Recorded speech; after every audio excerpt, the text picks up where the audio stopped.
बहुत ही मुश्किल रास्ता है वहाँ तक जाने का। इम्तियाज के घर जा रहे हैं। हाँ, इम्तियाज के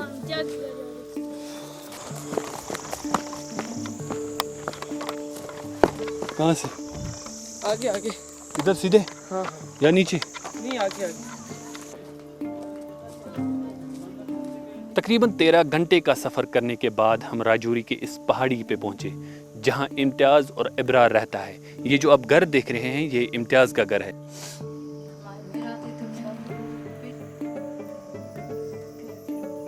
ये है मेरे बेटे, ये मासूम बेटे हैं जिसका कत्ल किया गया है।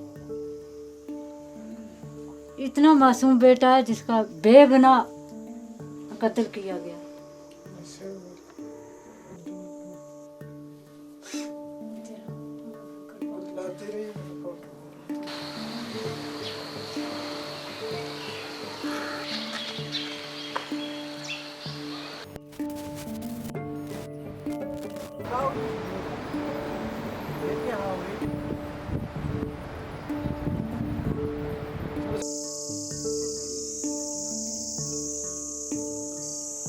भाई मेरा गया था मजदूरी करने के लिए इधर से, 12वीं पास उसने किया था। फिर गया वो मजदूरी करने के लिए कि मैं कॉलेज में दाखिल होऊंगा तो एडमिशन लूँगा, मजदूरी करके पैसा लाऊंगा तो एडमिशन लूँगा। जैसे वो रात उधर पहुँचे तो ऐसे में मार दिए हैं। उनको बोला कि ये मिलिटेंट हैं, तो ये मिलिटेंटों के साथ रहते हैं, तो उस तरीके उनको मार दिया। 17 जुलाई को मेरी लास्ट टाइम उससे बात हुई है और 7 साढ़े 7 बजे मेरी बात हुई है। उसने ये बोला है कि जो दोनों इब्रार हैं वो भी पहुंच जाए हैं, तो हम इकट्ठे हो गए हैं। तो हमने खाने शाने का सिस्टम सब कुछ हमने किराया पे कमरा ले लिया है सर। फिर हमें नहीं पता चला, सुबह जब मैंने फ़ोन लगाया तो फ़ोन स्विच ऑफ था। फिर पता चला कि लड़के की जो है वो डेथ हो गई है। सर मारे गए, उनको गलत किसी ने आर्मी को भी गलत इन्फॉर्मेशन दी है तो उनको इनकाउंटर में वो मारे गए।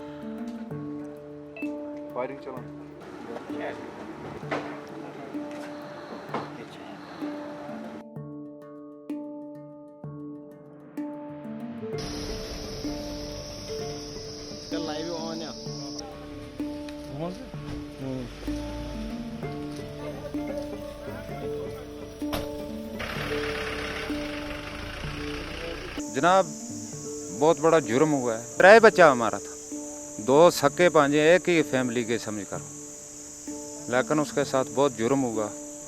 उन्होंने डाले कि ये मिलिटेंट है। कहाँ थे वे मिलिटेंट? वो अपनी मेहनत मजदूरी के लिए गया था।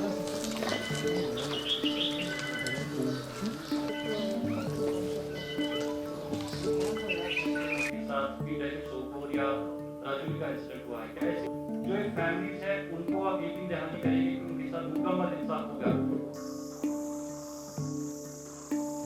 बस दुख यो या मेरा बच्चो अपनी गरीबी ने लेके गयो थो, अपनी एडमिशन वास्ते गयो थो, ते बेगुनाह बच्चा मारे मार कि बहुत याद आती है, इतनी याद आती है कि इसका कोई शुमार नहीं। बहुत याद आती है। भाई था मेरा।